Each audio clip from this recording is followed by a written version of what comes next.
안녕하세요. 여호수아서 시작합니다. 모세오경은 하나님은 누구시고 인간은 어떻게 만들어졌는지, 태초에 하나님이 무슨 일을 하셨는지, 하나님이 왜 인간의 주인인지, 우리가 왜 하나님을 섬겨야 하는지, 모든 주권이 왜 하나님께 있는 건지, 하나님 나라의 법은 무엇인지 우리에게 설명을 해주는 책이라고 할 수 있습니다. 그리고 여호수아서부터는 선택된 이스라엘 백성들이 하나님의 백성으로 살아가는 실천편이라고 할 수 있습니다.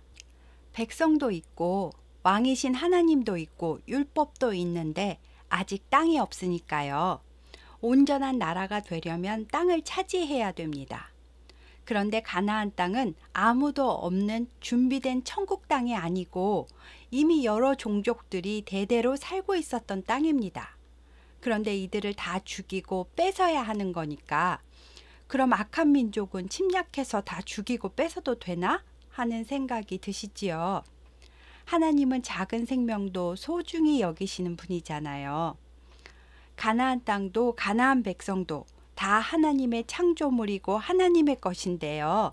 악하고 악해서 심판의 날이 오면 소돔 고모라처럼 멸망당하게 될 터인데 이번에는 유황불이 아니라 하나님의 백성을 통해서 진멸당하는 심판을 받게 되는 겁니다. 그러면 온 천하에 하나님이 이끄시는 군대 하나님의 백성에 대한 소문이 퍼질 것이고 하나님의 백성을 통하여 거룩한 영향력을 미칠 수 있기 때문입니다. 그리고 하나님의 백성은 오로지 하나님의 말씀에 순종해야만 이 전쟁에서 이길 수 있습니다. 여호수아는 모세가 죽고 새 리더가 되었습니다. 모세가 있어도 그동안 그렇게 불순종했었는데 모세도 없이 전쟁까지 하며 가나안에 들어갈 생각을 하니 여호수아도 많이 두렵고 걱정이 태산이었을 것입니다. 그래서 하나님께서 여호수아에게 말씀하십니다. 여호수아야, 나는 가나안 온 땅과 광야와 이 레바논에서부터 큰 강 유브라데까지 해쪽 속의 온 땅을 너희에게 줄 거라고 모세와 약속했었다. 그러니 아무 걱정하지 말아라. 네가 사는 날 동안 너를 능히 대적할 자가 없으리니 내가 모세와 함께 있었던 것 같이 너와도 함께 있을 것이다. 내가 너를 떠나지 아니하며 버리지 아니하리니 강하고 담대해라. 너는 전쟁에 이길 것이고 백성에게 그 땅을 차지하게 해줄 거다. 오직 강하고 극히 담대하여 나의 종 모세가 내게 명령한 그 율법을 다 지켜 행하고 우로나 좌로나 치우치지 말아라. 그렇게 하면 어디로 가든지 형통할 것이다. 특히 이 율법책을 내 입에서 떠나게 말고 밤낮으로 말씀을 묵상해라. 그리고 그 안에 기록된 대로 다 지켜 행하라. 그리하면 내 길이 평탄하게 될 것이며 내가 형통하리라. 나 하나님이 너에게 명령한 것이 아니냐. 강하고 담대하라. 두려워하지 말며 놀라지 말라. 내가 어디로 가든지 내 하나님 여호와가 너와 함께 하느니라 하시면서 내 종 모세가 죽었으니 이제 너는 이 모든 백성과 함께 일어나 이 요단강을 건너고 내가 그들 곧 이스라엘 자손에게 주는 그 땅으로 가라 하셨습니다. 여호수아는 하나님의 명령을 받고 백성의 관리들을 불러서 군량미를 준비하도록 지시했습니다. 그리고 요단 동편의 땅 분배를 미리 받은 루벤, 갓지파, 므낫세 반지파에게는 처자와 가축은 분배받은 땅에 두고 모든 군인들은 무장을 하고 다른 형제 지파보다 앞서서 선도에서 요단강을 건너가고 나머지 백성들이 강을 건너는 것을 도와주라고 지시했습니다. 백성들은 여호수아에게 우리는 모세에게 순종했던 것처럼 당신에게도 순종하겠습니다.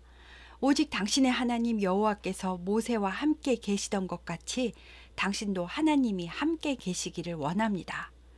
누구든지 당신의 명령을 거역하고 순종하지 아니하는 자는 죽임을 당하리니 염려하지 마시고 오직 강하고 담대하소서라고 대답했습니다. 지금 백성들은 시딤이라는 곳에 진을 치고 있습니다. 요단강을 건너가기 전에 눈의 아들 여호수아는 특수부대 2사람을 정탐꾼으로 보내면서 강을 건너가서 가나안 땅에 있는 여리고성의 동태를 살피고 오라고 했습니다. 정탐꾼들은 여리고성 안에 라합이라는 기생의 집에 하룻밤 묵으려고 들어갔습니다. 여기서 라합은요, 일반 창녀가 아니라 기생이라고 표현하고 있는데요. 신전에서 일하는 창기였을 것으로 보고 있습니다. 고대 가나안의 고급 창녀들은 대저택을 소유하면서 노래와 춤과 술을 제공하는 유희의 공간을 운영하기도 했답니다. 그러니까 외부인들도 자연스럽게 하룻밤 유숙하겠다고 들어갈 수도 있었겠지요. 많은 사람들이 드나드는 만큼 많은 소문을 들을 수 있는 공간이기도 했을 겁니다. 라합은 신전에서 일하는 신녀니까 신에 대해 특별한 관심이 더 있었을 거고요. 하나님이 이끄시는 군대가 강 건너 요단 동편 땅을 점령하고 이제 가나안으로 들어올 거라는 것도 알고 있었습니다. 그래서 낯선 남자 2명이 들어왔을 때 이스라엘 백성임을 단번에 알아봤을 겁니다. 어떤 사람이 라합의 집으로 이스라엘 백성들이 들어가는 것을 봤다고 여리고 왕에게 가서 알렸습니다. 여리고 왕은 정탐꾼들임을 알아차리고 라합의 집에 가서 그들을 잡아오라고 지시했습니다. 기생 라합은 이미 정탐꾼들을 자기 집 지붕 위에 널어놓은 삼나무 줄기 밑에 숨긴 뒤였습니다. 군인들이 라합의 집으로 왔습니다. 라합은 태연스럽게 "아, 얘 왔었어요. 어머, 그 사람들이 누군지 저는 몰랐어요. 그런데 좀 아까 어두워져서 성문 닫을 때쯤 나갔는데요. 간지 얼마 안 됐으니까 빨리 따라가시면 잡을 수 있을 거예요. 얼른 가보세요." 라고 대답했습니다. 수색대는 요단강을 다시 건너갈 거라고 생각하고 요단 나루터까지 뒤쫓아갑니다. 라합은 정탐꾼들을 지붕에 숨기기 전에 정탐꾼들에게 말했습니다. "나는 하나님께서 이 땅을 당신들에게 주신 것을 알고 있습니다. 우리는 당신들을 심히 두려워하고 이 땅 주민들도 다 당신들 앞에서 간담이 녹는 것처럼 두려워하고 있습니다. 우리는 당신들이 애굽에서 나올 때 하나님께서 홍해물을 마르게 하신 일도 들었고요. 당신들이 요단 저쪽에 있는 아모리 왕 시온과 바산 왕 옥의 땅을 차지하고 그들을 전멸시킨 일을 다 들었습니다. 우리는 그 이야기를 듣자마자 마음이 녹았고 당신들 때문에 사람들이 정신을 잃었습니다. 당신들의 하나님 여호와는 상천하지의 가장 위대한 신임을 나는 알고 있습니다. 그러니 이제 저의 청을 들어주십시오. 내가 당신들을 숨겨주었으니 당신들도 내 아버지의 집을 선대하도록 여호와의 이름으로 내게 맹세하고 내게 증표를 주십시오. 그리고 여리고를 점령하실 때 나의 부모와 나의 남녀 형제와 그들에게 속한 모든 사람을 살려주어 우리 목숨을 죽음에서 건져주십시오." 정탐꾼들은 "당신이 우리의 일을 누설하지 아니하면 우리의 목숨으로 당신들을 대신할 것이요. 여호와께서 우리에게 이 땅을 주실 때에 인자하고 진실하게 당신을 대우하겠소. 당신은 창문에 이 붉은 줄을 매고 당신 부모와 형제와 당신 아버지의 가족을 다 당신 집에 모으시오. 누구든지 문을 나가서 거리로 가면 그의 피가 그의 머리로 돌아갈 것이고 우리는 허물이 없을 것이요. 허나 누구든지 당신 집안에 함께 있는 자에게 손을 대면 그의 피는 우리의 머리로 돌리겠소. 만약 당신이 그 전에 우리의 일을 누설한다면 모든 서약과 맹세는 무효로 하겠소." 라고 말했습니다. 라합은 "알겠습니다. 그대로 하겠습니다." 하고 대답했습니다. 라합의 집이 성벽 위에 있었기 때문에 창문에 밧줄을 대어 묶고 정탐꾼을 달아내립니다. 그리고 수색대와 마주치지 않도록 요단강 쪽으로 가지 말고 산으로 가서 사흘 동안 숨어 있다가 수색대가 돌아간 후에 강을 건너라고 했습니다. 라합은 정탐꾼들을 보내고 붉은 줄을 창문에 매달았습니다. 그리고 온 가족들을 조용히 자기 집으로 불러 모았을 겁니다. 정탐꾼은 무사히 여호수아의 진영으로 복귀했고 그간 겪은 모든 일을 보고했습니다. 그러면서 "진실로 여호와께서 그 온 땅을 우리 손에 주셨으므로 그 땅의 모든 주민이 우리 앞에서 간담이 녹더이다." 하고 말했습니다. 다음 날 여호수아와 모든 백성들은 아침 일찍 시딤을 떠나 요단강 근처로 이동했습니다. 사흘 후에 12지파의 관리들이 진중으로 두루 다니면서 백성들에게 명령하였습니다. 여러분은 제사장들이 법궤를 매는 것을 보면 뒤따라갈 차비를 하시오. 그리고 법궤와의 거리는 2000규빗, 그러니까 약 1km의 간격을 유지하면서 뒤따르도록 하시오. 라고 하였습니다. 여호수아가 또 백성에게 말했습니다. 여러분은 오늘 밤 스스로 자신을 성결하게 하시오. 내일 하나님께서 우리에게 이적을 행하신다고 하셨소. 라고 말했습니다.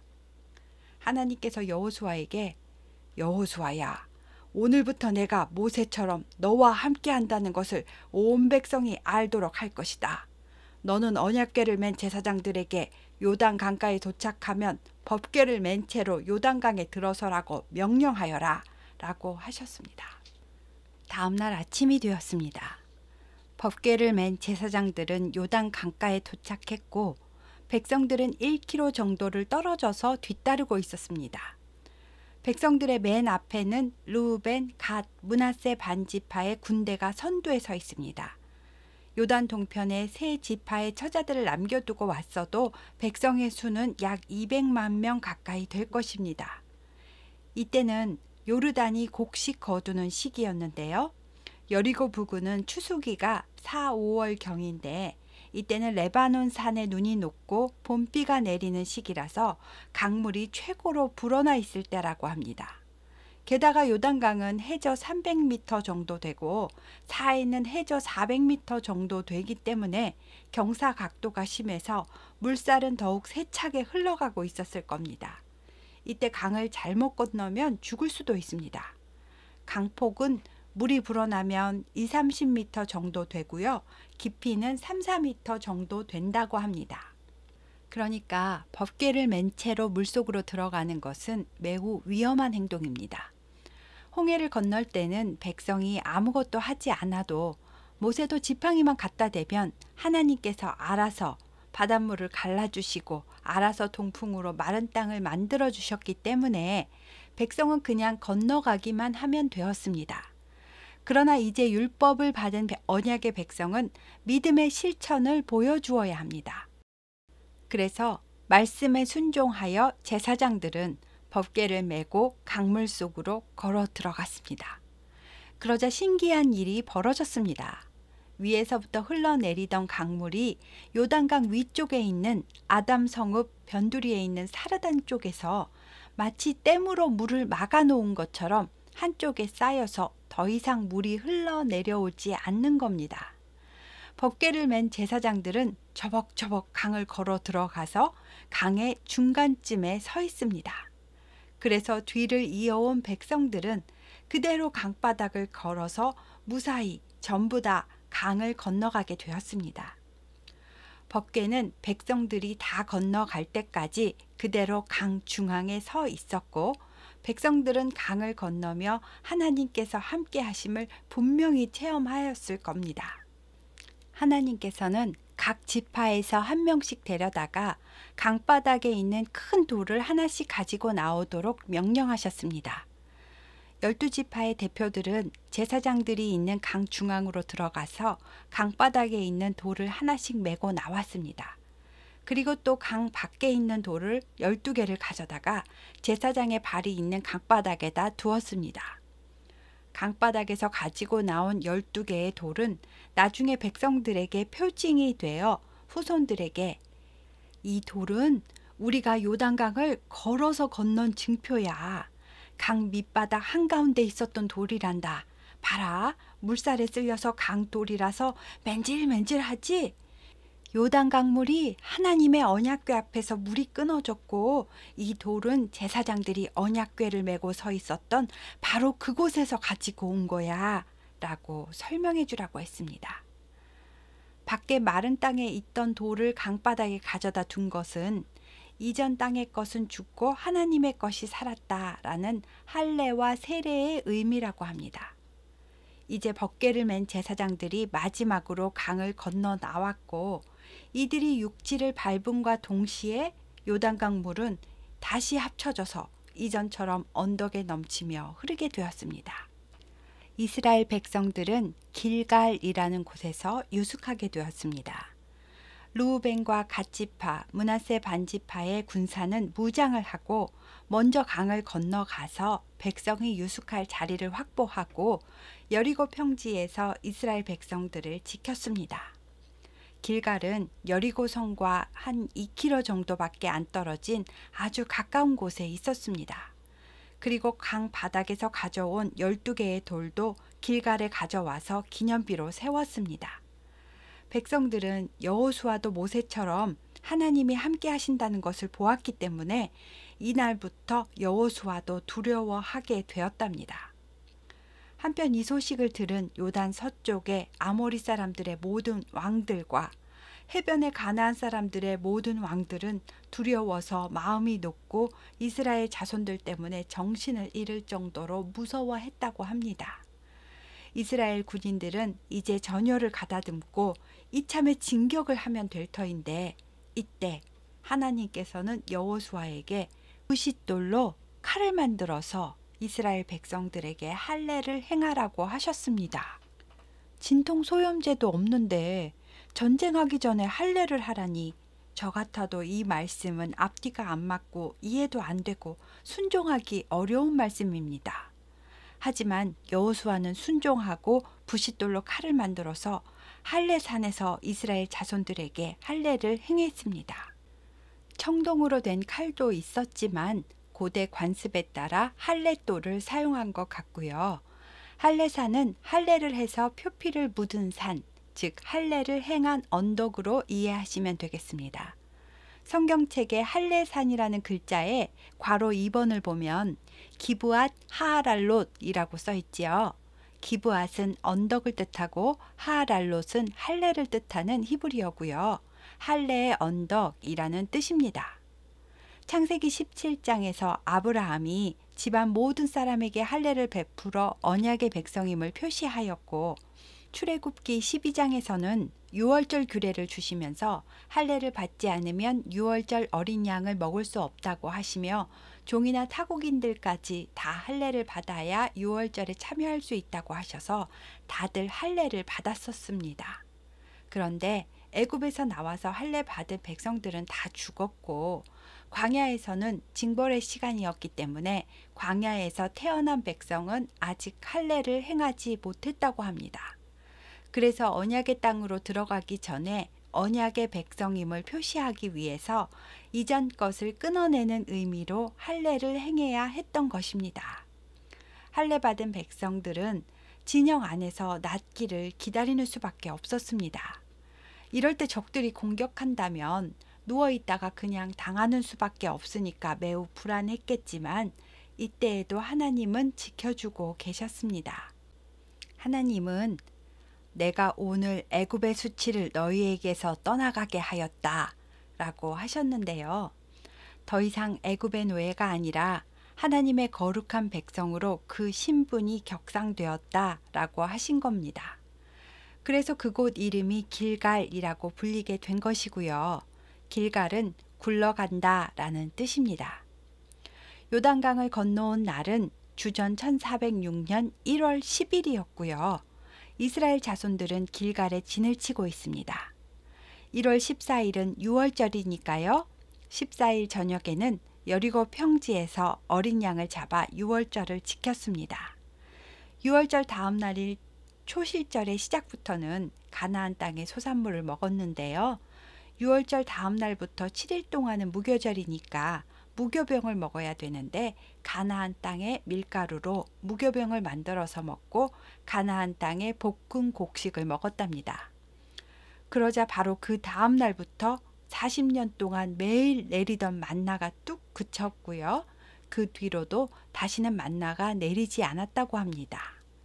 여호수아가 길갈에서 여리고 쪽으로 가까이 걸어가고 있을 때였습니다. 갑자기 어떤 한 사람이 칼을 빼어 손에 들고 여호수아 앞에 딱 마주 서 있는 겁니다. 여호수아는 누구냐? 적군이냐? 악군이냐? 하고 물었습니다. 그러자 그 사람이 아니다. 나는 여호와의 군대 대장으로 지금 왔느니라 하는 겁니다. 하나님의 군대 대장이라니 여호수아는 얼른 얼굴을 땅에 대고 엎드려 절을 하면서 내 주여 종에게 무슨 말씀을 하려 하시나이까 하고 말했습니다.